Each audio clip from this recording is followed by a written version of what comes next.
Wait, what was that, Sydney Sweeney? Can't wait to see what the board says. You want to know what we have on the board about you and controversy and genes and the history of so many things in this world? Girl, you're not ready because we open how many tabs? Too many tabs. Dick Cheney is dead. Remember to smile. Welcome to Too Many Tabs, a podcast where a husband and wife duo sit next to each other at a table. And like always, one of us, the wife, has done research on something that she got a little into because she got mad. Yeah, I got upset. You got mad this week. I got real mad. Yep, and then you handed me a coffee for some reason, and I'm ready for it. Yeah. I'm here. It should be tea, because in reality, this is all piping hot tea about Sydney Sweeney.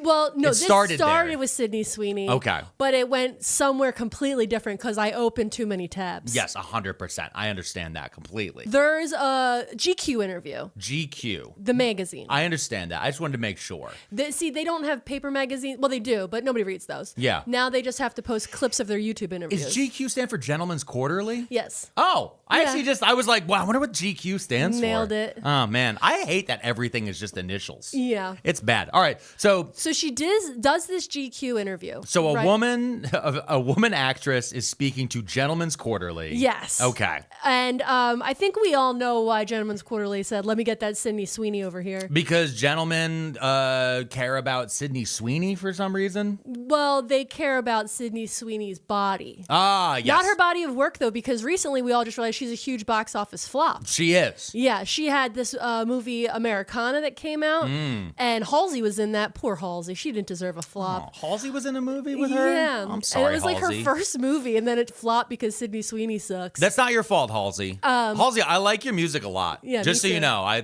have a pretty good backlog of Halsey music I play. I go through all the H's. Yeah. Halsey, Haley Williams, Whitney Houston. Okay. That's an H. Houston. It's in the end, yeah. Okay. Well, yeah, because Americana had a $9 million budget and made less than $500,000 at the box office. Jesus. And then there was this movie called Eden. I actually had to look this up because I didn't know she had another movie came out called Eden, and it cost $35 million to make, and it only had a $2.5 million return. $35 million to make a movie no one's heard of. Yeah. Who? Okay, somebody dropped the ball. And then three times you're out, Yeah. right? This movie Christie just came out. I've heard about And this. this is Christie why movie. she's doing the GQ interview. It's because she's on a press tour. Got it. She's on a press tour for this movie, and I've been seeing that she's getting roasted to all hell about Yeah. this one. Yeah. Because there's been a few things, like this movie has bombed so badly. Yeah. That everyone's pointing out at this point, because for those of you guys who don't know, obviously we're going to be talking about Sydney Sweeney and the jeans. Oh, if you're watching on YouTube, Yeah. we have blue denim jeans hanging up behind us. Yes, that we haven't talked about We yet. haven't mentioned them yet, but we do have a series of jeans behind us hanging on the wall. Yeah. And it's because Sydney Sweeney's had some controversy. Yeah. And the thing is I'll tell you this about Sydney Sweeney. Sydney Sweeney's entire, some people are like, oh my God, it's because, of her body. People only care about her body. No, I'll actually argue different, Mrs. Yeah. B. I'll argue that Sydney Sweeney only has a job because they've removed nudity and sex from every other form of entertainment that is mass marketed. Okay. It used to be, if you watched a movie in the 80s or even in the 90s, Yeah. there was gratuitous sex, Yeah. there was gratuitous nudity, it was sprinkled in a lot, and then what happened? We hit the early 2000s, there even was still some. Yeah. Around 2010, with Netflix and the rise of streamers, Yeah. they did analytical data and they just started removing all of the sex scenes from things. Yeah. You got to go back now. And so once something like Euphoria came out on HBO Max, I think it's still called HBO Max now. I don't know. It was HBO Go, then it was HBO Okay, Now. let's not get into this. It was Max. The streaming service has so many dead names. Anyway, she was in Euphoria, where famously she got naked. Yeah. And that was like the naked show. Yeah. It was like we had Game of Thrones. Game of Thrones went away. Yeah. Then they rolled out Euphoria, and then they brought. We haven't watched House of Dragon. I don't know if there's boobs in House of Dragon. Listen, Maybe my butts? question is, I thought that with Netflix, it was like, oh, Netflix and chill, which means we put on Netflix and then we do sexy stuff. Yeah. But you're telling me they're not doing sexy stuff. Nobody's doing sexy stuff because everyone is second and third screening everything. Oh. No one. But that's the thing is, like, back in the day, you would put on a movie, and in the movie there would be sex. Yeah. They've removed sex, like where everything is slowly turning into Bollywood. Like in this idea of like, oh, we have two characters. Oh my God, they're about to fuck, and they're like music Except production. for specifically the TV show about high school students. Yes, 100%. That's the one. That's what's fucking crazy. Ew. And so out of that movie, out of that show, Sydney Sweeney was the one that was the most naked. Yep. Right? I think. I don't know. You watched the show. You watched it. I didn't. There was other people that were naked, but I think. But they weren't blonde. They weren't blonde. And they didn't have with big blue boobs and yeah. that. And so she was blonde with big boobs, and then they sprinkled it around in a bunch of different stuff. And then now we have a whole generation of weird Twitter men who believe that she is the height of sexy. Yeah. But they aren't following her to any of these products because in all of these other movies that you're mentioning, I'm going to go ahead and assume fully clothed. Probably. That's what I'm Who saying. knows? I haven't seen it. Nobody I don't even know did. what she sounds like. Christy, this movie. Yes. Which is about a female boxer who I believe is a lesbian. And like the stories about how she didn't come out because of like It's the a story. society. It's the story about a lesbian boxer who was in a domestic violence situation before she came out. Got it. Like it's a very This sounds, specific. I don't want to say it, but this sounds a little woke. It's a woke movie. And if there's one thing we learned about Sydney Sweeney, not woke. She is the face of not woke. Yeah. That's what's been crazy is that over time, because of the jeans ad, which we'll talk about a little bit more in a second Are you here. referencing these goddamn jeans behind us? I am. Stop it. But because Sydney Sweeney said she had good genes and the president and a bunch of other people got involved, Yeah. Sydney Sweeney is now the face of white racism on Twitter. And to the point where there are so many dudes who are constantly posting about her or just posting images of her. It's weird because like I don't have a Twitter because I care about my sanity Yeah. and my serenity. Yeah. And so I don't look at that website. But everything I know about that website from you and other people talking about it is it's just scrolling pornography, correct? No, Twitter is now actually worse than what 4chan used to be. I don't Twitter is I know you don't know because you used to go outside and go to parties and have fun and do all these different things. About what 4chan is in reference to this. Okay, good. That's good. That's why you're the perfect person to explain this to. 4chan was a website and a message board. Okay. Where sad people congregated. Yeah. And it had a very large amount of Nazis and white supremacists who showed up there to do recruitment drives. Okay. That mentality was then writ large. It exploded across Twitter when Elon Musk bought it and Yeah. removed all content moderation. Got it. And also, Elon Musk himself is a Nazi. Here's an image of him doing the Nazi salute. There we go. We also talked about it on the Elon Musk racist grandpa episode, Yep. which I'm sure we'll put a link to down in the description. This stuff happened over and over and over again. And so he has supercharged the white supremacist talking points all across Twitter. Yeah. And then on top of that, after the election of 2024, you have all the libs going to Blue Sky or Threads or just leaving Twitter completely. Oof. So the only people are left, the idea of the Overton window of what's acceptable on Twitter, it is 1939 in Germany or worse somehow. Oh. And so on that site in particular, Sydney Sweeney is being worshipped as the face. But they didn't go see her movie. Christy cost $15 million to make, and it's estimated it's only going to pull in $1.25 million over this weekend. It is the 10th worst domestic opening of all time. Because these are Nazis, they don't want to listen to a woman talk. They also claim that they care about women's sports all the time. It's a women's sports movie. They're just fucking psychopaths. All they do is they make up lies about giving a shit about women's sports, caring about the safety of women, all this different shit, because they just want to attack trans people. And they want to attack trans people so that way they can convince white women to vote for a fucking man who was best friends with a pedophile, who we now have an email just came out about. Email, I'm getting the board. An email just dropped where Epstein himself said that Donald Trump knew exactly what he was doing and hung out in his house with one of the victims for hours. And this email was to Ghislaine Maxwell. The email is from 2011. I don't know if you know this. It's 2025. This email is 14 years old. The email is old enough to be one of the victims. You feel better? I do a little bit. Okay. Take a sip of coffee. Okay. Can I tell you something? Yeah. Dick Cheney's still dead. Hey! Snap, snap, snap, snap, snap. And they didn't lower the flags for him. I noticed that as well. They didn't. Let me tell you Charlie something. Kirk got the flags lowered, and he was a podcaster. Wow. Go ahead. Tell us about Sydney Sweeney. Well, no, I have to play you this clip first. Okay. So I'm going to put the clip up here for everybody to Okay. listen to, but I'm going to play it for you here. And we'll see we'll see how this all started for me. Okay. Gotcha. This is the GQ interview. Yes. As time goes on, people will see that I'm way more aware of things than people think. Can you say a little bit more? I mean, if I say it, then I like to let the art speak for itself. The preface is, I let my art speak for itself. Mm-hmm. I know what I'm doing. Okay. You know what I mean? That's what she's saying, correct? Yeah, that's 100% what she said. And this is in relation to the jeans ad specifically. Right here, yes, she's talking about this other movie she did that was a flop. It was like a rom-com. Got it.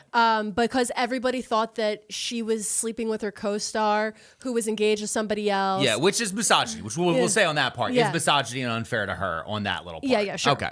Sure. Okay. I think they did break up, the fiance and the guy, after the movie came Oh, out. I'm sure they did. Yeah.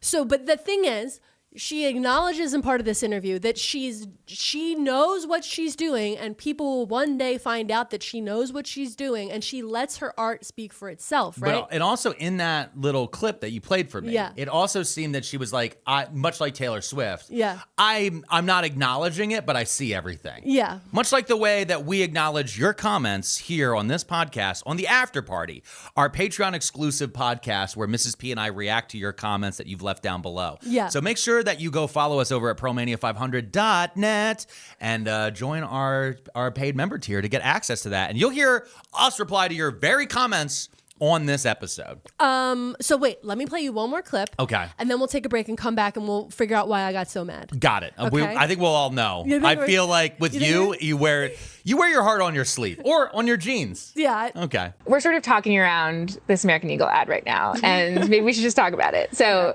were you surprised by the reaction? I did a jean ad. I mean, the reaction definitely was a surprise, but it was, I love jeans. All I wear are jeans. I'm literally in jeans and a t-shirt like every day of my life. Jeans are uncontroversial. Jeans are awesome. Yeah, I like your jeans. You look great in your jeans. I think I know how you're going to answer this, but I'm going to ask anyway. I mean, the president tweeted about the jeans ad, or Truth Socialed about the jeans ad, and that just seems to me like a very crazy moment for anyone, and I wondered what that was like. It was surreal. It was surreal. Mm-hmm. It was surreal. And you know what else is going to be surreal? This sponsor right after this. Fall always feels like a reset with back to school, football season, and the days just getting so much shorter. Finding time to cook can be tough. That's why we love Factor. Factor offers a wide selection of chef-prepared, dietitian-approved meals, including premium seafood choices like salmon, shrimp at no extra cost. And Mrs. P? Yes? Can we please preach a little bit of how much we love our Factor? Shout out Factor. Saving the day every day. Mm-hmm. What are we going to have for lunch? A Factor meal. Oh no, we got too busy today. What are we going to make for dinner? Factor meal. It's literally so quick. They're so fast. I also really love it's queso fundito. Yeah, you love a queso fundito. I put it inside the chips. I eat them up. I love my Gouda. The they have shrimp so many cavatappi, is that the one you like? Cavatappi. There's so many different things. The Nona's Sunday beef. Oh, I do yeah. eat it. It's like a Sunday lasagna thing. It's so good. And all of them with gluten-free options. Yep. And also fitting directly inside of all of the different dietary goals that you're trying to meet, because Factor is here to help you support your wellness goals, including a variety of GLP-1 friendly meals and new Mediterranean diet options packed with protein, or savor global flavors with new meals inspired by Chinese, Thai, and Indian cuisine. More choices, better nutrition. That's why 97% of customers say that Factor helped them live a healthier life, and we are here to say that directly with them. Eat smart at factormeals.com/toomany50off and use code toomany50off to get 50% off your first box plus free breakfast for 1 year. That's code toomany50off at factormeals.com for 50% off your first box plus free breakfast for 1 year. Get delicious, ready-to-eat meals delivered with Factor. Offer only valid for new Factor customers with code and qualifying auto-renewing subscription purchase. And we're back. And now for my hot take on... Shut up.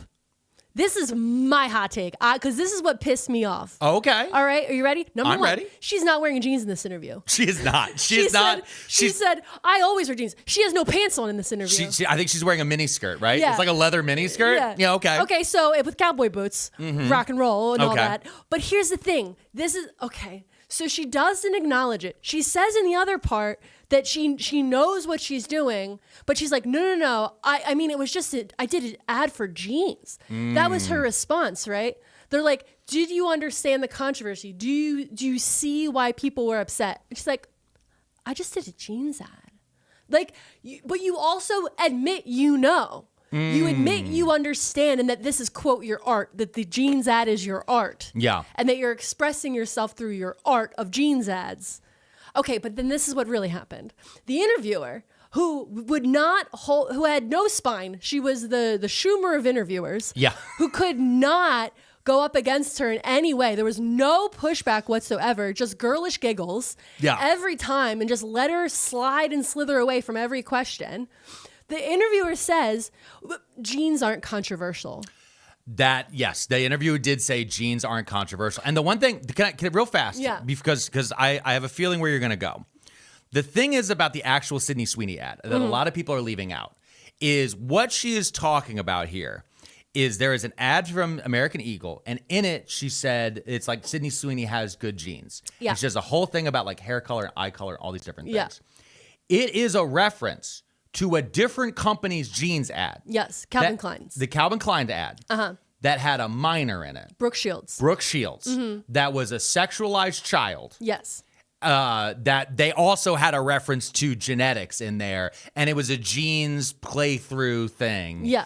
And so they all went into this knowing we're doing a reference to jeans, the fabric, and jeans as in genetics. Yes. And it was completely a play on words. And they were going through the whole idea that Sydney Sweeney has blonde hair, blue eyes, and big boobs because of her jeans. Yes. But she's like, maybe it's because of maybe it was the shoes, right? Like the old Michael Jordan thing of, is it the shoes? Is that's why Michael Jordan's able to dunk? That's the play they were doing. Yeah.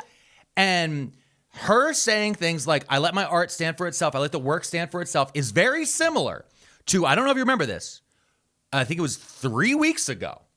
The President of the United States posted an AI video of himself in a jet fighter shitting all over Americans all across the country. He was pouring literal shit out of the bottom of a F-16 fighter while Danger Zone played in the background. Yeah. And then the Speaker of the House was asked about it. He said, well, he's the greatest communicator in the history of social media, and he's just making a point. And then never explained the point. Yeah. And in the case of this, she never explained the point. She said, I just did an ad for jeans. Yeah. Baby, no, you didn't. Listen, you did an ad where you were trying to financially capitalize on the exploitation of Brooke Shields as a minor, which her mother did just fine, thanks. And then you wanted to also bring in this blue jeans idea, spelled Gene, yeah? Genes, Yes, blue jeans. Yeah. So and it's like the blue-blooded of it all. It's all this eugenic shit. Can I tell you? Here's the thing. If I was going to do a jeans ad, ready? Yeah. This is a jeans ad. Hi, I wear jeans. They make my ass look great. Bam! Nailed jeans. it. Nailed it. Jeans. Where'd you get those? Boscovs? I got these at Costco. Yeah, Costco I got them. pants. I got these at Costco 11 years ago. I looked at it. I actually looked into them because I was like, oh my God, these are Calvin Klein jeans, which is crazy. But I bought them because they were at Costco and they were $35 at the time. That's right. We buy clothes at grocery stores. High five. Come on. Because you know what we are? Relatable. Relatable. Relatable people. Do you hear that? Do you hear that, Andrew Schultz? Do you hear that, Theo Von? You bags of shit. No. We are not yelling at them today. All right. We're yelling at the girly pops. We're yelling at Sydney Sweeney. Okay, so here's the thing. I was upset by this GQ article. You were mad interview. You were mad specifically at Sydney Sweeney, but then No, the interviewer. I'm not mad at Sydney Sweeney because I don't respect her enough to have actual emotions based on her shitty behavior. You know what I mean? But so then the journalist, I was like, you spineless hack. Like, you're going to sit here and fangirl and not, you have this opportunity. Her team has clearly allowed you to ask a few hard-hitting questions. And then you go back in your shell like a snail. That's mean to snails. Snails are delightful. Yeah. Snails are also delicious. That The yum, yum, yum. yum yum yum escargot, but also on top of it, it's very clear that Sydney Sweeney's PR people were like, just play dumb. Yeah. And play dumb, but also you can allude that you're not dumb. Yeah. That's what the interview was. Yeah. Oh, I'm just a little baby, but I'm a smart baby. Yeah, Secretly. I'm only 27. Like, she Okay. says that at a certain point. Oh, she does? She's like, I'm only 27. I'm going to make mistakes. And then she goes, well, I'm 28. Yesterday was my birthday. Oh. So, like, it implies like she I'm forgot. a baby. I'm a little baby. But I'm going to grow into it. I'm both a baby and a mommy because I got big boobies. Yeah, that's the lady from Love Island. Oh, is that? Remember, oh. I'm a mama. I'm a mama. I'm a mommy. Oh, God. So, Oh, God, okay, Love here's what Island. happened. Here's what happened. I got mad at the interviewer for being a spineless hack. Yeah. Right? And I'm like, because when she said that blue jeans aren't controversial, I said, bitch, what? Like, of all the things to say, when it comes to fabrics and clothing and fashion, these things are inherently controversial. And so I wanted to prove my point that blue jeans are controversial. And so I ended up writing an entire episode about the controversy that is blue jeans. Okay. So I could yell those facts at you. Got it. To prove the point. So this is the history of blue jeans. Somewhat, yeah. Okay, let's hear it. Go ahead and get us started on the history. Because nothing exists without controversy. No, Just everything- like everything is political. Yeah, everything is political. All art is political. Everything involves politics. To create anything, Yeah. someone has to get hurt. No, that's okay. Listen. That's just how it goes. Blue jeans transcend gender, age, class, and the history of blue jeans encompasses the struggle of all. Okay. Yes. Okay. So we're gonna start. I'm gonna pick apart the idea of blue jeans, and we're gonna start with the color blue because it's first. Just the right? color. Yeah. Well, it's not blue; it's indigo, and that's important. Okay. Okay. Because we have to discuss that, number one, indigo is a different color than blue. Just sing the rainbow song for Miss Rachel. Okay, I can.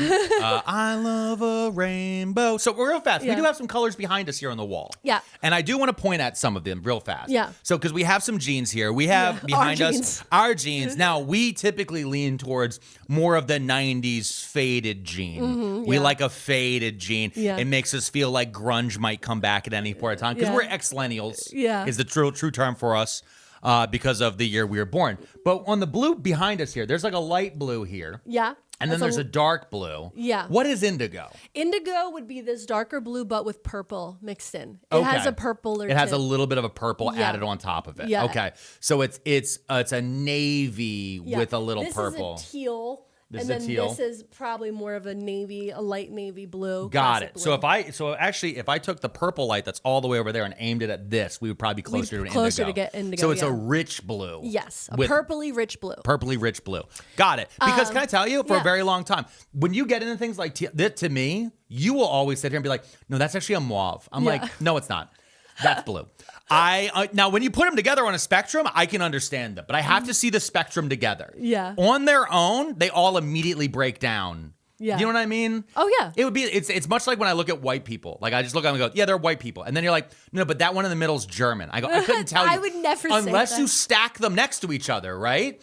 If I see a Spaniard, a Frenchman, a German, a Polish person, I can see a difference. Yeah. But if I just see one, that's a white guy. Yeah. That's it.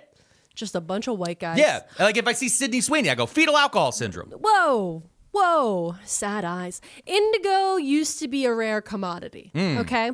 Indigo was so exclusive that only royalty and the aristocracy could afford it. Okay? So the dye itself was so expensive. It was imported with incredible difficulty from far-off colonies, which earned this indigo the status symbol of tea, coffee, silk, and even gold. Okay? Okay, gotcha. This is a trading component. This is something we are fighting about. The reason empires existed Yeah. were for spices, tea, and blue. And the specific color indigo. Yes. Which is a type of blue. Yeah. Okay. So more than 5,000 years ago, people in India, East Asia, and Egypt used blue dye derived from, and I'm going to say this wrong. Go ahead. Indigofera tinctoria plant to dye their clothes. That is the name of the plant. Okay. But you can see here it says indigo in the front. Yeah. So indigo's name is, it comes from the simple slang of the Indian or from India. Got it. Okay. So there's a lot that you just said in there. Yeah. So there's a lot. So there's a couple things that I know about the color blue. And I think we referenced this a while ago on our Pettiest Pink episode. Yeah. About dyes and about color and all these different things, because we now live in a world of synthetic color. Mm-hmm. We can eat things that are blue. Like blue raspberry, like that's not real. Yum, yum, yum, yum, that's completely, that was invented by I think in the same lab as Gushers. Listen, the at, 90s same were time. wild. They were just like, have you tried new color? Yeah, no, but the thing is blue in particular, why the reason it was reserved for royalty is because it was so fucking expensive. Yeah. It's at this point, the only thing we have close to understanding this is the poop coffee. Do you know what I'm talking about? When the monkeys eat the coffee Yeah, it's like beans? these lemurs that eat these Yeah. specific coffee beans, then poop them out, and it's like this $5,000 cup of coffee or whatever Yeah. it is. Because everything is instantaneous for us now. If I want anything, I just open my phone and I go, okay, boom, same day shipping, right? Yeah. That it just shows up at the door. We aren't used to the fact of that men died. Yeah. Men died, so your color, so this one piece of clothing, your cloak, could be that 15 men died on a boat. Yeah. And that shipment didn't even make it. The color blue, especially the reason why the Israeli flag is that color is because the Jews in the Eastern Mediterranean had a specific way of creating their own synthetic blue dye. And that was a big thing that they traded. It's same thing with Egypt. And there was lapis, was it lapis lazuli? I don't know. There's a special mineral that was used heavily. There's all these other different things that people use, but indigo is the brightest. Yeah. Indigo is the sexiest blue. It's rich. It's very you rich. look at it and you're like, that's rich. It's very rich. And we now think of many things as purple as being the royal color. Yeah. But way in the ancient days, it was this color blue. And when we think of the purple of royals, it is because this indigo has a purpley tint. Yes, 100%. And if you use enough of it, it almost sheens purple. Yeah, and so but it's that slide over time too of because they're using a ton of indigo, and then slowly what he really likes is the purple. Yeah, you know what would really complement his red hair color? Is some purple. My royal red hair. So where did I leave off? So okay, now that we know where the indigo is coming from. Yeah, coming from India. It's coming from tropical zones. It can be grown at this time in Africa and China as well. Yeah. It's all weather. But there's a almost a factory level of it in India. Also, it's interesting that indigo, India, it's right there. You can hear once you mention it, you're like, oh, yeah. There's so many things that we find out later. It just means of that one place. Yeah. Yeah. Oh my God. Yeah. So the other thing about this indigo is it's an incredibly demanding process to create it. Okay, so to start, you have to harvest the leaves from the plant, the Indigofera plant, and then they're soaked in water to let the indican, which is the amino acid contained in the leaves, release the glucose. Glucose is sugar. So you have to soak the leaves to release the glucose, and then they ferment it with other plant enzymes. And as a result, the water turns yellow after several days. The product of this fermentation process is called indoxyl and is left out to dry in the air. And as it oxidizes, it coagulates into blue indigo. Then this alkaline solution would be mixed with, then it is mixed with an alkaline solution, which is usually baking soda. And the resulting sludge is then pressed into cakes and dried. The hard cakes would be shipped, and then when they get to London, ground into a fine powder, and that's where you get the dark blue pigment.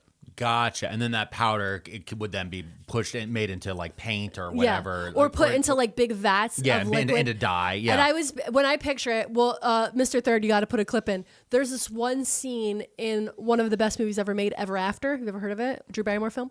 Where the mom has to go work in the fabric section of the, she has to go clean fabrics or dye fabrics.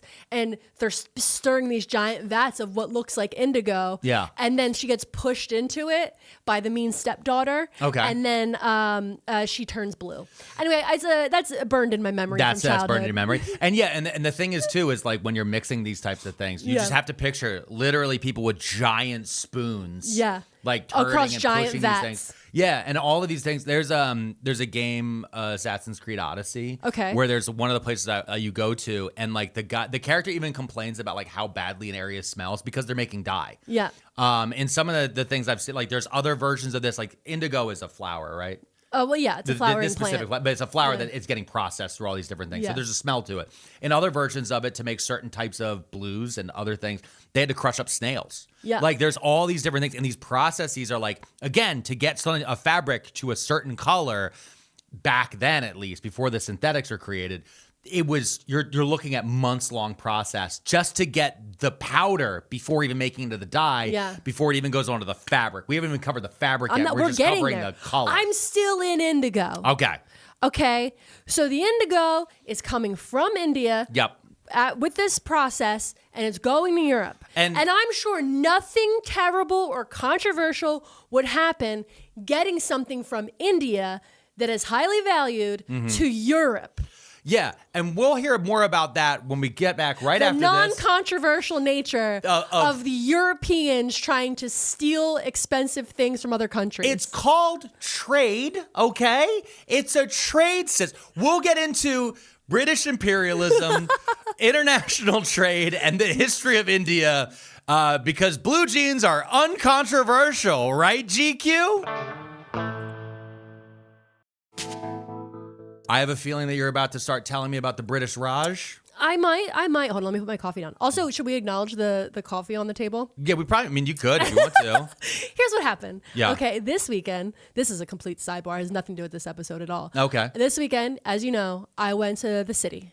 I know. I had a lovely time in the city. I went to Washington, D.C. for an event. Yeah. And then I was like, I'm going to be gone for like 2 days. You're like, fine, I'm going to go stay in a nice hotel on Sunday and have dinner with my friend. And I said, I can't argue that. You can't. Yeah. And I also went and got a facial too. Okay, so I had dinner with a dear friend of mine who I haven't seen in a long, long time. And she works for Rival Brothers Coffee. So she brought me all these coffees. And she let me know that some of the people that work at Rival listen to our podcast. Oh. And I said, oh my God, that's so funny. I should put all the coffee out while we drink our coffee on the podcast. So this is why you made me a coffee? Yes.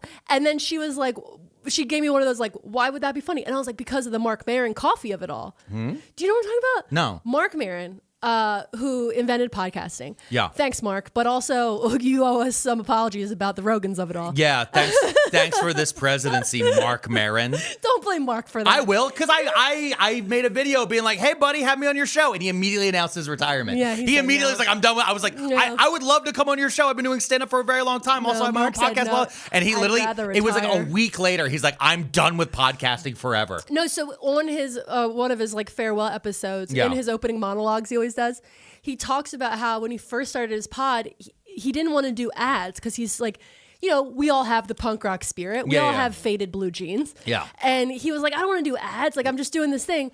But this one coffee company reached out to him and was like, can we run a coffee ad? And he was like, yeah. And then they send him free coffee.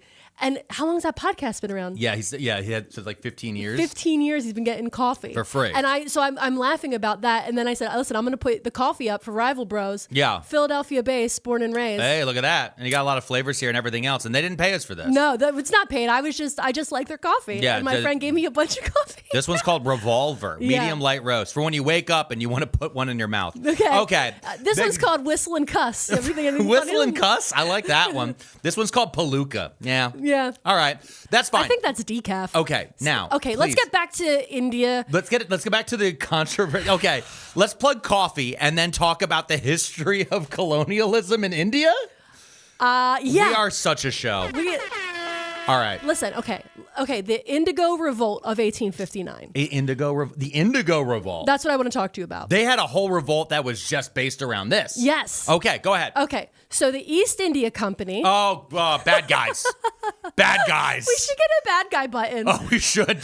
Bad guys. No, nothing good ever came out of the East India Company. East India Company. Was it West India Company or East India? Well, they were like the bad guys from like Pirates of the Caribbean. Like they just, if you're watching a thing and then someone goes, oh, from the East India Company, Company. Just know that's the villain. That's the villain. Oh my God. Okay. Okay, so the East India Company believed that indigo was one of its most profitable commodities, and it was so valuable that they referred to it as blue gold. Of course. Yeah. Now, indigo planting in Bengal dated back to 1777. Okay. As demand grew, so did the expansion of indigo plantations in Bengal. Okay. The indigo planters left no stone unturned to make money. They mercilessly pursued the peasants to plant indigo instead of food crops. They provided loans called dedon, at a very high interest, and the profits were shared between the planters. So that would be what we would call like a plantation owner. Yeah. So the planters, the zamindars, and the East India Company only. Got So it. the farmers, the workers, and the peasants didn't get any of the profit. Okay? And they're doing high interest loans. Yes. That are a combination of like payday and long-term loans. Yes. I wonder if they were 50 years. Let's find out later. And I did want to just clarify zamindars, because I didn't know what that was when I said it. Zamindars are the Indian feudal lords. Yeah, the local nobility. Yeah, they're the class equivalent to lords or barons, and it was like a hereditary thing. You were kind of born into it, and it came with the right to collect taxes on behalf of the imperial courts and for military purposes. Yes. So they were basically the local large mega landlords. Yeah. That's really, the thing is like, I think people always be like, oh, nobility and these things. They are all just landlords. All royalty is landlords. Lords in the name. It's in the name. Yeah. That we never like, oh no, the lessees versus lessers. No. They're landlords. Eventually, you give a guy so much money, you give a guy so much rent that he can pay military to beat you up to get more rent. Yes. Eventually, they make laws where you don't even get anything for the rent anymore. Yeah. But you're still paying them rent. They just call it taxes eventually. Yeah. But yeah, the British really broke up these local feudal and nobles and all these different things. They were all when the British came in, they realized they could divide and conquer all of India. Yeah. And this is how eventually the Raj takes over and they get a mandate over the entire area. If you look up the history of the East India Company and the British over in India, it's all about pitting people against each other, making sure they don't have alliances. And it's the same, actually very similar to what the Romans did as they spread into places like Gaul and other spots where you have these small groups of families, none of which realize they have a common enemy. That wouldn't happen here in America. No, right? not at all. They wouldn't do that to us, right? No, not at all. No one would ever pit trans people against women, against immigrants, against Puerto Ricans, against Cubans, against, nobody would pit any of these disparate groups against each Because other if we while all never came noticing. together and just focused upwards on the billionaires, that would be bad? Don't talk about our zamindars that way. Okay, so the conditions for the farmers are incredibly cruel, okay? Once a farmer took out a loan, he remained in debt for his entire life, and all debt would be passed on to his successors. Oh, okay. 50-year mortgage. 50-year mortgage. That's a great idea, right? 50-year mortgage coming to a place near you. Oh, God. The farmers would only be paid 2.5% of market price. And the farmers could not make profit growing indigo. Jesus Christ. They also had all farmers in Bengal had to pay a penalty known as Tawan. It's like Taiwan, but with no I, Tawan. Okay. For refusing to plant indigo. So basically, if you said, no, I want to plant vegetables food for the people of Bengal, you had to pay a special tax. And it was an unaffordable amount, so nobody could really afford to pay the Tawan. This is very similar to what in Afghanistan and other places when when the opiate cartels came in. Like you've seen that, like this is the color blue. Yes. Is drugs. Yes. This is the same. This is like the same tactics that we hear about cartels. Yes. And the CIA and others. Yeah. Yeah. So the farmers are totally unprotected from the brutal indigo planters who resorted to mortgages or destruction of property if they were unwilling to obey them. All government rulings favored the planters. National Indigo started making huge losses for zamindars at a certain point. Can I tell you something? Yeah. This sounds exactly like data centers. How? like almost directly. You have landlords who want to sell. Yep. They want that. They want land. There's Amazon just built a bunch of data centers. I think it was in Indiana or Nebraska, and they were like, these were empty cornfields, and now they're data centers. I'm like, they weren't empty. They were filled with corn. They were full of corn. We want corn and porn. But the thing is, they're getting rid of porn. I know. This is why Sydney Sweeney is gaining power. But the thing is like they want to keep taking this quote unquote useless land and turning it into data centers because they think the data is digital gold. Yeah. They think that having these AI data centers, but also just the collection of server power and all these other different things, and they look at it and like, again, they're not looking at empty land like in Wyoming. Or all these other different places where it's non-arable land. Yeah. They always want to go to places where people are. And they're like, oh no, but we're creating jobs. It's like, yeah, for the 6 weeks it takes to put this thing up, you created jobs. And then you have 10 people whose job it is to badge in every day and go, all right, that temperature sensor broke. It's actually not too hot. Call the HVAC guy. Yeah. And this is, again, me telling you, if you want job security, HVAC. Job of the future. We got to keep the data centers cold. Yeah, keep the data centers cold. So that way Geoff Bezos can buy another wife. Also, I think, okay, wait, listen, sub idea that I had. Yeah. Okay, remember when we did the Geoff Bezos, nobody likes him at his wedding thing about how he has no friends? Yeah, and how he bought Venice. Who was at his wedding? Sydney Sweeney. Sweeney was at his wedding. Mm-hmm. And then after that, he invested like millions of dollars in Sydney Sweeney's new lingerie line she's going to announce soon or whatever. Yeah. And so then I decided, this is allegedly and just an opinion and a silly billy idea. Hold on, let me hit the button. Allegedly. Okay. Is that I think that maybe Sydney's the third. I think they had that foam party on the yacht. In your opinion? In my opinion, I think that, because again, why she is fearless about being hated. Like she has stinker movies. Nobody's hiring her for anything. Yeah. She still goes out into the world and is like, and she's selling that weird bathwater soap. Yeah, that happened too. Yeah, there's all that weird shit. So, but like, there's this what is it, like, confidence she has in her inability to fail right now. Yeah. And I'm like, only because you got a million backing. Yeah, you got a billionaire behind you. Yeah, well, hold on. Allegedly. I'm working that button today. Yeah. Natural Indigo started making huge losses. Whoa. You just spun back. Okay, fine. Yeah, I did. Take your Back side on back. topic. But I just want to say real fast, this is the exact way that the indigo farmers were being treated is exactly how towns that are next to data centers. Look at Memphis, look at others. This is the exact same shit. Yeah. It's just, it went from physical and manual to digital. Yeah. It's the same thing, y'all. We are living the same world over and over and over again. This is a comedy history podcast, and you're bringing me down. Oh, I'm sorry. Hey, wait, hold on, I got a button here.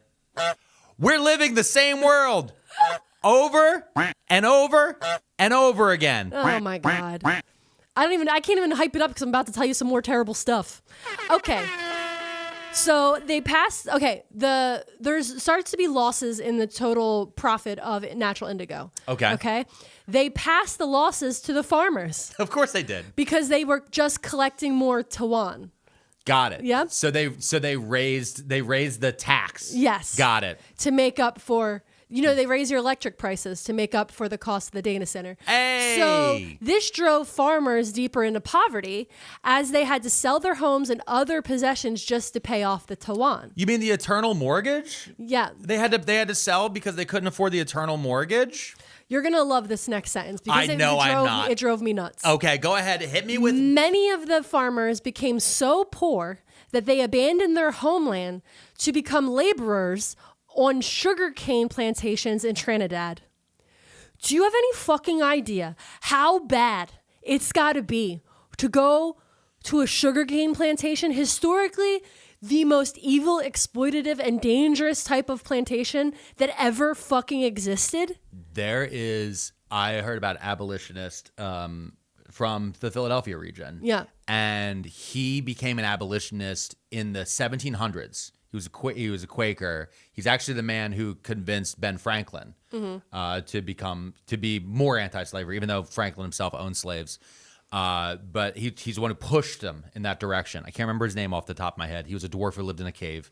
But his story of going to and witnessing how slaves were treated, specifically in the Caribbean around sugar cane plantations, was so horrifying that it was like the things I've read, like the hints I've read, kept me up at night. And it was Benjamin Lay, which we actually brought up in the episode Bob the Drag Queen Story Report. Bob the Drag Queen Story Report for the Harriet Tubman Live in Concert book. Harriet Tubman Live in Concert book. Also, I have a little update on that. I haven't flexed it yet, but Bob the Drag Queen and I are mutuals on TikTok, and I need to figure out what to do with that information. Listen, mostly we just hold hands and go, "Oh my god!" I know. There's every now and then they know who we are. I see a follow back, and I go, what? And then I get nervous. I don't want to lose. I want them to keep following me, but I also want to say hi. Yeah. But I also am like, don't be weird. Don't be weird. Okay, so they decide they're going to go work on sugarcane plantations because that's a better option. Sugarcane, by the way, they're still bad. Yeah, they're terrible. Sugarcane to this day is terrible and uses a lot of prison labor as well. Yes. Also, a lot of sugar refining isn't vegan, I found out. Oh. Because they use bone dust to clean the sugar. I don't know how it works. Whatever. You're just ruining how many I products don't today? know. Okay. Out of the severe oppression unleashed onto the farmers, this resulted in a revolt. Okay. The revolt is called the Indigo Revolt. The farmers burnt down indigo factories, attacked British planters and zamindars. The revolt was suppressed by forces of police and military because obviously they had the backing of the British government. Yep. A large number of peasants were tortured and killed. In spite of this, the revolt was popular among the whole of Bengal. Of course. Yeah. Of course it was popular. This is, yeah, okay. Okay, so then there's this guy who is a playwright. And I'm going to get this name wrong, and I apologize in advance. It's Dina Bantu Mitra. He wrote a play about what was happening in Bengal, right? And it was a very accurate account of what was happening in Bengal, this play he wrote. Okay. And he had the play translated and performed in England. Okay. And we know plays were huge in England at the time. Yeah. Everybody would go to the plays. Like every normal person on the street would go to see plays constantly. Yeah. It was the main form of that was entertainment. television. That was Instagram Reels. Yeah. I mean, that's a little late. Well, no, this is a little late. So when it was translated and then performed in England, the public realized they became aware of the ruthless methods of the British government to procure the dye. And then suddenly the citizens of England are protesting this dye. Okay. And they're like, you have to stop this. And they demanded a commission report from the government. They were like people were incensed when they realized what was happening to get indigo. And I pulled a quote. It says, "Not a chest of indigo reached England without it being stained with human blood." Damn. In 1916, Mahatma Gandhi visited Bengal and became aware and understood the conditions of the farmers because it's still happening at that point in 1917. This all started in the 1800s. Yeah. And he demanded that the colonial government stop the practice. Instead, the British arrested him. Hundreds of thousands of people in India joined his protest. It was a peaceful protest, shaking the British government. They finally conceded and abolished Tawan. This is hundreds of years. They just then abolished Tawan and gave more control over the land to the farmers. And this actually was the big jump-off point for the idea of nonviolent movements to help gain independence from British occupation. This Bengal blue indigo issue. Yeah. And the Tawan paid. Yeah. Is what really started this. So a couple things in there. So the first thing, the play itself is very similar to Uncle Tom's Cabin. Yeah. And the idea of there's this thing that happens, especially among white people. There's a thing that we do where we know, but unless it's popular enough for everyone to not be able to claim, that we can pretend we don't. So I'm thinking a lot about like what happened, like what's been happening in Gaza. Yeah. Right. Or Black Lives Matter in 2020 with the murder of George Floyd that we saw in front of everybody. It has to reach this critical breaking point of enough people can't pretend they don't know anymore. Yeah. And that's one of those things. But also, this is another thing that's very similar in that you're talking about, because I think the Indigo Revolt starts, 1857, I think you said? And so we get to 1917. So 1859. 1859 to 1917 and a little more before they finally get rid of this specific tax. That's 60 years. When we talked about in our episode about the 7-day work week, and we talked about like getting weekends and 40 hours and all those different things, that was around the same amount of time. Like these things take forever to get through. And it's like, that's one of those things you need to keep in mind for everyone out there as we sit through this slog of every day of terrible fucking information coming through and being like, why it's not instantaneous. It's not instantaneous.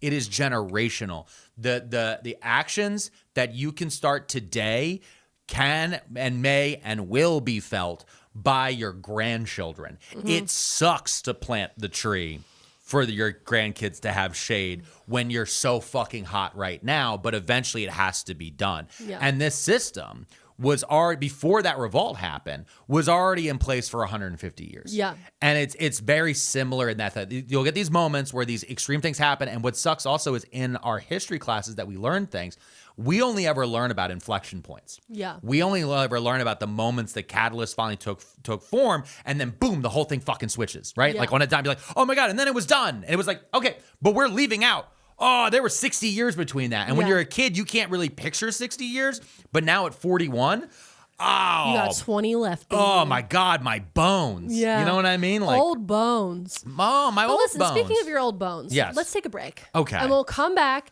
and we're going to talk about design. Ooh. We're going to talk about the design of jeans. We're going to move from color to fabric? Yes. Oh. No. Design. It's different. Uh-oh. I don't like how that feels. Folks, stop saying I'll see a doctor later until you almost go blind. You need to check out ZocDoc. ZocDoc is a free app and website where you can search and compare high-quality in-network doctors and click to instantly book an appointment. Filter for doctors who take your insurance, treat particular conditions, and are located nearby for the easiest experience you'll ever have. You can even filter by rating to make sure you're booking with the best. And I use ZocDoc for so many different things. I've had a lot of smaller medical issues this year, some skin stuff, some other things, and trying to make sure that I find the right specialists and the right doctors to go take care of those things have been a priority for me. And it's been really good to go to ZocDoc, right, yeah, Mrs. P? Absolutely. It makes it really easy. Really, really easy. You can book through ZocDoc yourself, and you can be seen within just 24 to 72 hours. And that's a really quick turnaround. Stop putting off those doctor's appointments and go to ZocDoc.com/tabs to find and instantly book a top-rated doctor today. That's ZocDoc.com/TABS. ZocDoc.com/tabs. Sydney Sweeney's a talentless hack, and Dick Cheney is still dead, and this episode is actually about jeans. I know we've talked about it a lot. I wanted to remind you guys what this episode's truly about. It's about the fact that blue jeans aren't controversial. Yeah. Okay? Blue jeans aren't controversial. No controversy here. No controversy. She just laid out 200 years of horror for just the color of them. Let's talk about design. Design. We needed a Tim Gunn. Make it work. Okay. So in the 17th century, the indigo enthusiasts of the time found what they were looking for in the American colonies. Oh. Settlers there had managed to cultivate a direct relative of the indigo plant that didn't have to just be grown in India. This could be grown in the disgusting climate of South Carolina. Oh. It's described as humid, and I'm like, ew, gross. Yeah, it's a thickum down there. It's thick down there. I remember one time we call it muggy up here, but it's thick like that. I remember one time I was in South Carolina, and a man turned to me and just went, "Air so thick you could just open your mouth and eat it." And I was like, Jesus Christ, what? And then he dabbed his forehead with a towel. No, yeah, he had like a little shoulder towel. You gotta have a towel. He just dabbed his forehead and went, and then walked away. I was like, I was eating a sandwich. Well, I was just sitting there eating a sandwich. I was ruining my sandwich. Okay, so, pardon me. This plant is called Amorpha fruticosa. I don't know. Okay. It's also called bastard indigo. Bastard indigo? Okay, so you gotta marry your plants, folks. before you have them. So this bastard indigo gets discovered in South Carolina. It's not really discovered as much as people take indigo plants there and then they're trying to like grow them with other stuff. Yeah. Again, this is in the 17th century. This is what cut into the margins back in Bengal. Remember when I was like, oh, they're cutting into the margins. Yeah. The Zanzibars are getting mad. Yeah, because they're not making as much money. It's because of this. Because the American colonies in South Carolina. It's kind of like the way email destroyed regular mail. I still send letters. I know you do. During the 18th century, let's skip ahead a little. Okay. The Trade Republic of Genoa, which is now Italy, became the largest buyer of bastard indigo dye. Oh, okay. Genoa had become famous because they had created this sturdy, deep blue cotton cloth, ideally suited for making tough work clothes for fishermen, seamen, dock workers, and miners. Oh. Okay. So it's a thick, durable cloth. Thick, durable and cloth. Genoa is, if you guys look at a map of Italy, I like to think of Genoa as like reverse Venice. Because if you look at Italy, it makes like a T. It's a boot with like a T at the top. Venice is on the right side when you're looking at the map. Genoa's on the left. It's a port city. There's a lot of imports coming there. Salami. There's a lot of fishermen. There's a lot of workers. You need clothes that aren't going to rip and tear really easily while you're moving crates. So here's the thing. Genoa, Italy. Yeah. But at the time, French was widely spoken throughout Europe. Yeah, it's called lingua franca lingua. Okay. Lingua franca. It French originally was Latin. Yeah. And it moved to French. Was specifically the court language because you knew if I'm going to visit Russia or I'm visiting Germany or I'm visiting Italy or I'm visiting London, everyone agreed all of our smart people will speak French. So we can all, now it's English. No, for real, but now it's English for the most part everywhere you go because the English and the British Empire and America has been so culturally dominant. Eventually, it will be whatever dialect of Chinese President Xi decides. But like that Let us know. I need to get my Duolingo up, bud. Listen, we gotta fill this baby jeans with a lot of Chinese. But what I'm saying is what a sentence. That was a crazy thing. Crazy sentence. But in general, though, like it shifts over time. It was Latin because that was the court language of everybody, but French is like an offshoot of that. So everybody's speaking French at the time. Yeah. And so the cloth that they created was called bleu de Jean, which is the blue of Genoa in French. And this is where the English derivative jeans come, the blue of jeans, blue jeans. You got me. You boomed me. Yeah. You actually boomed me with that. Blue jeans. That's what this is. This is blue jeans. It's blue jeans. Blue jeans. Yeah. Blue jeans. Blue jeans. I think he's saying blue jean. Yeah. Blue jeans? Oh my God. Yeah. Oh my God. So Sydney Sweeney's career is taking a nosedive into white supremacy because of a pun about Genoa, Italy. No, it's also because she's talentless. Well, no, man. I know. I understand that. But I'm just looking at the butterfly effect stupid part of it. Yeah. It's literally a stupid Englishman Yeah. heard Somebody with hoagie mouth. okay. Some fucking importer was like, what are these called? And they're like, bleu d'argent. And he's like, blue jeans. Write it down. Write down blue jeans. Blue jeans. Got it. You got Ellis Island, bitch. Like, what the fuck? So the increasing industrialization of Europe and America with its factories, mines, shipbuilding docks, Listen, we've all seen Law and oil Order. production, People moving crates. meant the People moving huge crates. numbers of workers suddenly needed sturdy workwear. Okay? Now, let's go to the other side of the country, San Francisco. Oh. 1853, California, Levi Strauss. Uh-oh. Okay, I know that guy. The man himself, Levi Strauss, started a dry goods business in San Francisco. Yeah. He sold lots of products, one of which was a very sturdy imported cotton fabric called denim. Okay? One of his customers, one of his best customers, was a man named Jacob W. Davis, who produced rugged items like tents, horse blankets, and wagon covers.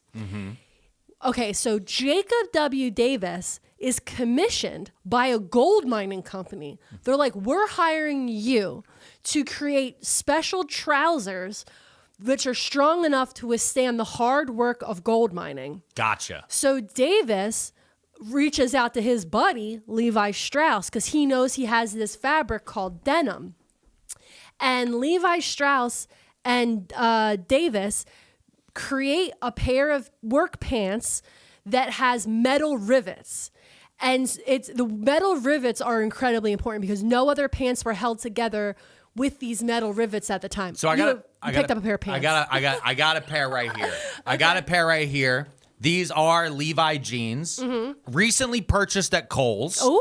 I fucked up and got some Kohl's cash on the back end for those. You did. You ended up saving money in the long runs. Yeah. I ended up actually spending way too much because again, I want the same jeans I already have. Yeah. I don't know if you guys noticed. They're exactly the same for the audio listener. Listen, I'm in dad mode now. If I find a shoe that fits, a jean that feels right, and a color I like, I try to get 2 or 3 of them now. Yeah. And I was at Kohl's the other day. I was walking around with the baby. Yep. And listen, if Kohl's is evil, don't ever tell us. Do not put that in the comments. I've lost enough. We have so few places that we can like semi-ethically feel comfortable walking around. All right. So I'm walking around Kohl's. I walk past the jeans section there. Everything's on sale. I go to the back wall and I go, oh my God, these are the jeans I like. 505 regular, Levi's stretch. It's a little bit of stretch because I don't want to know where these pounds are going. And it's got the Levi on the back. It's got the big stamp. I got up to the register thinking, I thought I was getting the $30, $40 pair. $70 for these jeans. Rich. Thanks, Trump tariff. I'm sure all these other, the inflation's going down. Everything's getting so much. $70. These are Soviet prices. Okay. So young people don't know. No. Back in the day, they used to illegally import jeans. Russians and Soviet citizens would come to America. They'd go to New York, and they would fill their suitcases with jeans to try to sneak them through. Blue jeans, baby. This was Johnny Blue Jeans. But so turn it around a bit. Yeah, there's these rivets. These rivets are what I'm talking about in the pockets. And they used to kind of go down the pant leg and be on the buttons of the backs too. Yeah. There used to be a lot more rivets on them. Yeah. Also, behind me, I have the overalls. Yeah. These are also Levi Strauss. And overalls were a big deal. Yeah. Coveralls. Same thing, these rivets here. Yeah. The riveting is very important to hold the denim together properly. Yeah, and think about when we're talking about mining, swinging a pickaxe, being on your knees, panhandling the water, all those different things, moving, constant. And the areas that are going to rip the most are going to be the crotch, especially, and the knees. Yeah. The knees. The reason why when you see somebody with like ripped jeans, especially from like the 80s and 90s, the ripped jeans were cool because it meant you fucking lived. Yeah. Like buying pre-ripped jeans is not only stupid, it spits in the face of the people who came before you. Bruce Springsteen didn't write the music of ripped jeans for this. Yeah, no, not for you to go pre-buy this and then pull an Ed Hardy t-shirt over it. I have pre-ripped jeans. And anyway, I don't care. And I know. And I'm going to cite it in our divorce. Okay, great. So $70 for jeans. 1897. We used to be a proper country. No, not 1897. In 1873, Jacob and Levi make this perfect pair of work trousers, blue jeans, and they get a patent for it. They're patented. Yeah, because these are the first official blue jeans. Blue jeans. Eventually, in the 19th century, Wrangler and Lee would come around and try, but they had to fundamentally make different jeans. They didn't try, all right? I was a Lee jeans kid. I used to go to Boscov's, and I went right to the Lee jeans back in the day. Used to go to Boscov's? You would go there right now if we weren't recording this. That's very true. That's the other place I feel happy. Yeah. Real fast, though, one thing I do want to point out about this, and the reason why this story, especially around the jeans and Levi's specifically, the thing to keep in mind about the California gold rush, nobody really made that much money from the actual gold. They made money selling to the people who wanted to get the gold. There were guys who ran ahead who were like, oh, there's a gold rush, and they bought 50 pickaxes and then sold them at a premium. They knew that there was a huge market, and they would gouge the shit out of the people in the area. Think about very similar to the way when you go to a stadium for a concert, and you're like, this beer anywhere else would be a $5 beer. Yeah. But at this concert, it's $18 because you can't get another beer. And it's the same exact idea with pickaxes, wheelbarrows, jeans, all these different things came together for those reasons. Yeah. And so the people who got super rich from the gold rush, the true ones, was never the guys who owned the actual mines. It was never the guys who actually found any gold. Yeah. It was always the people who were selling them the equipment. The same way when you look at stuff like Crypto. Yeah. It's I the knew you guys were who gonna say own the crypto. exchanges. Yeah. It's the guys who own the data centers. These are going to be It's the the people. guys who own the illegal gambling that children can do because they're in places that aren't in Yes, America. yeah, exactly. The reason why Jeff Bezos is rich is because he set up a logistics system so people could become sellers on Amazon. Yeah. That's how all this shit works. You want to own the casino. Figure out how to own the casino. Don't be the guy who's maintaining the slots. But then, if you're super good at casinos, historically a thing in which people just give you money for free. for nothing. Yeah. And then your casino goes bankrupt because you're so bad at business. Then become the president because your best friend's a pedophile and you have a really weird blackmail file. Oh my God. Allegedly. All right. So, in 1897, a man named Johann von Bayer from Germany develops a synthetic indigo, and he won the Nobel Prize for Chemistry in 1905. Oh. The synthetic indigo could be produced in a lab with consistent quality at a price that was competitive with natural indigo. Okay. So in 1897... So now we're really crushing the Bengal indigo market completely. Yeah. And then when Mahatma Gandhi goes there in 1917, he's like, why the fuck are we still doing this? Yes, exactly that. Oh, yeah, okay. Got it. He's like, there's no need for this suffering at this They're point. making it in labs. Got it. We don't need this. Yeah. Much like synthetic diamonds. Yes. We don't need blood diamonds. Well, I don't know why people prefer. They're like, I know, I like it that children get hurt. I like a little suffering on my thingy. That's how I know it's real. Yeah. Yeah. But listen, let's take a break. Okay. And when we come right back, we'll have even more suffering. We're going to talk about fabric. Uh-oh. That's going to be suffering. So, Mrs. P, to be clear, we've now covered the color, we've covered the design, and now we're covering the actual fabric itself. The fabric. And that fabric is made of what? Cotton. Oh, no. There's no controversy there. There's never been a controversy about cotton. For cotton. Sure, right? Nope. Now, to go back, we have to understand that at a certain point, cotton was important to Americans as oil is to us now. Okay? Do anything. You know, you have a face right now like you're worried. I'm not worried that it could be a controversial thing to talk about. It's not the history of cotton that went into making pants. It's not so much that I'm worried. It's that I know. Oh, okay. It's that I know. Yeah. Okay? Because, there's so much there. There's so much there. All right. Yeah. Tell us about cotton. Okay. So it's a crop grown that grows native throughout subtropical and tropical regions of Asia, Africa, and the Americas. It needs a warm, arid climate to be grown successfully. India is currently the largest producer of cotton and was for over 5,000 years. India was also the world's largest producer and exporter of cotton products into Europe, Africa, and Asia. The reputation of quality and beauty of these textiles led the European merchants and traders realizing that they could capitalize off of cotton and amass great, great wealth. Yeah. Okay? So we have to remember, the cotton trade started in India because it grows, just like we were saying that the indigo plant could grow in South Carolina, the cotton could be grown in India first. So then there's this guy who goes in search of India in 1492 because he hears that the Indian cottons that he had seen in Genoa were so wonderful. His name is Christopher Columbus. Ah, the child rapist. Yes.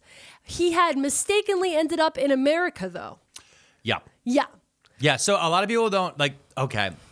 A lot of people think that there was this whole idea that people used to believe the earth was flat. They didn't. They thought the earth was smaller. And Columbus thought going the route that he was going to take would get him to India faster than going around the Horn of Africa. We also didn't have the Suez Canal back then. So there's a lot of different things that have happened.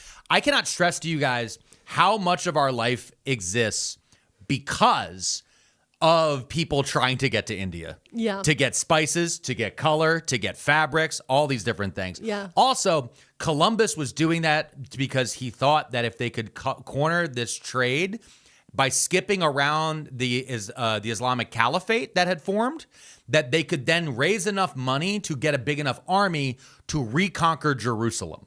There's a whole like weird like Catholic, Christian, apocalyptic feel this entire time with Columbus that's insane.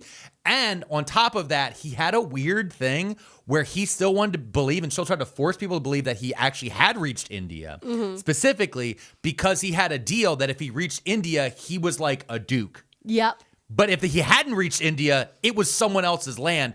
And he was so fucking brutal that both the Catholic Church and the Spanish Empire threw him into fucking jail because he was moving sex slaves between islands. He was a monster.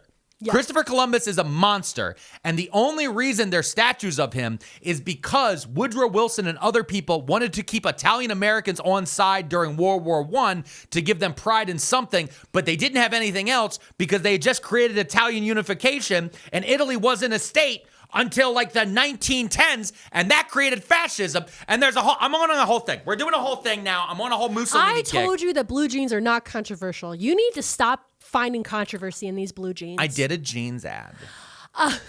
People I express myself through my art, and my art is writing podcasts that are comedy history podcasts.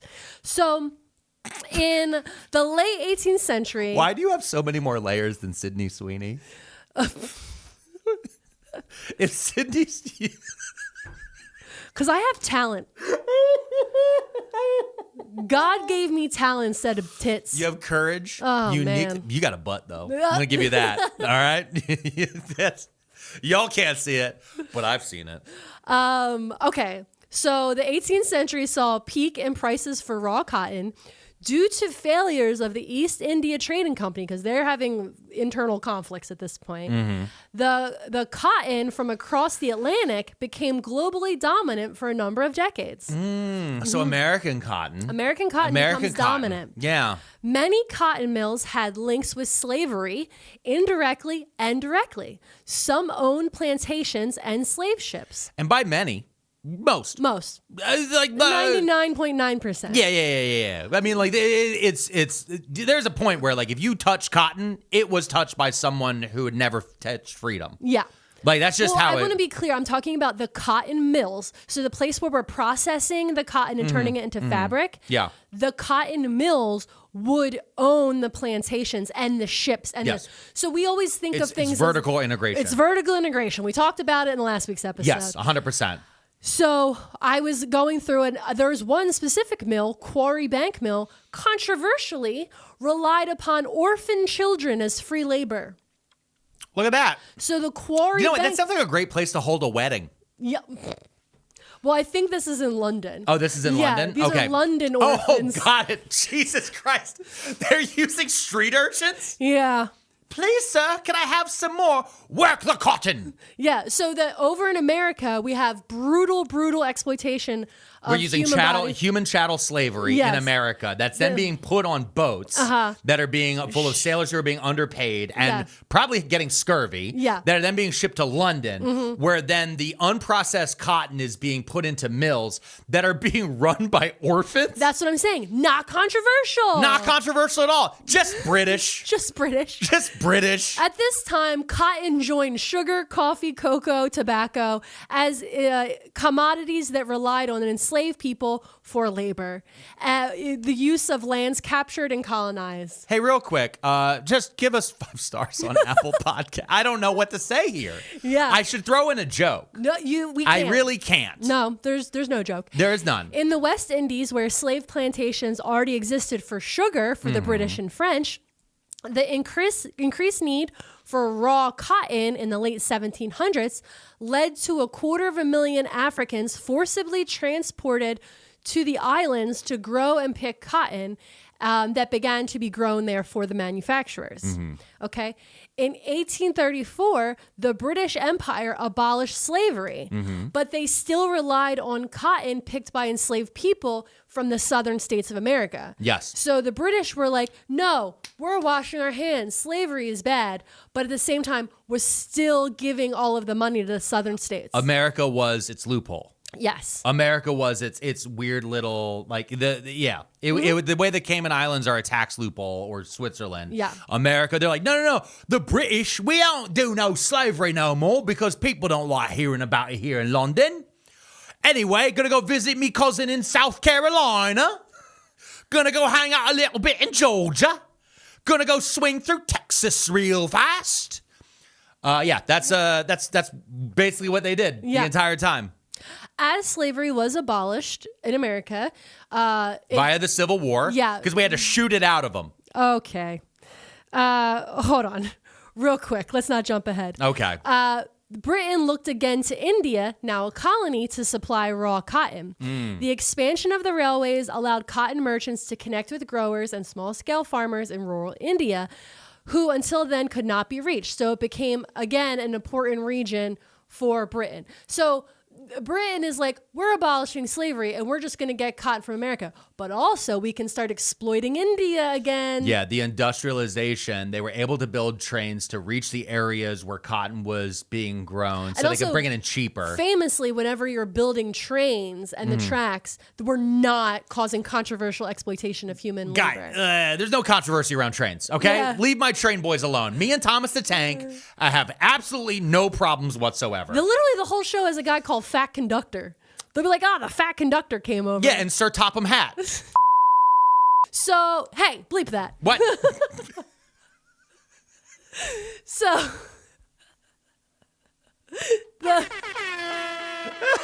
we actually still don't know what you said last I don't know what I episode that we said. bleeped. We should go back and watch and see what I said. I should check the raw. All right, go ahead. Okay. The Civil War in the United States of America is a critical part of the story of cotton because it is the moment slavery comes to an end, right? Right? Technically. So new systems of labor became important when it came to getting cotton. Although the exploitation of African Americans, I phrased this wrong. The exploitation of African Americans didn't end with slavery. Once it was abolished, the prison system in the southern states was built around cotton plantations. Literally, they built prisons next to cotton plantations and then used the prison inmates, mainly Black Americans, to pick cotton. Yes.